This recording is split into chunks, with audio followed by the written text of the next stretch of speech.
en a, ils vont te parler de style,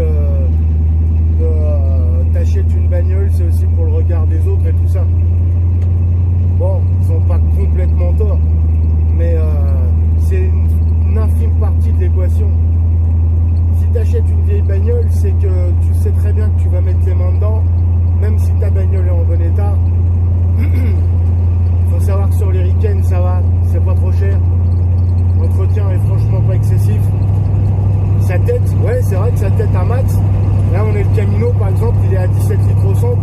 Et encore, c'est pas le plus gros que j'ai eu en conso. Mais avant tout, c'est le plaisir de rouler. Que les autres, ils aiment ou pas ta bagnole, ça, à la limite, on s'en fout. C'est ton plaisir, à toi. C'est tes sous, donc t'en fais exactement ce que t'en veux. Et si tu veux reprendre une bagnole pour la retaper, et si tu as l'intention d'y mettre au moins 10 ans de ta vie, eh ben mets-y 10 ans de ta vie. Parce que c'est toi qui l'auras fait, tu te seras fait plaisir, tu auras appris des trucs, et tu auras vécu une aventure. Alors même si ça te coûte du pognon, de toute façon, si tu pars avec cette idée que ça te coûtera de l'argent quoi qu'il arrive, de retaper une voiture, tu pourras pas être déçu.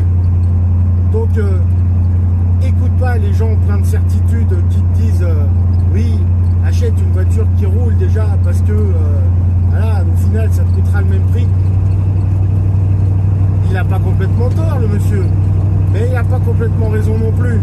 Si tu veux retaper ta caisse pour que ce soit ta caisse, fais-le.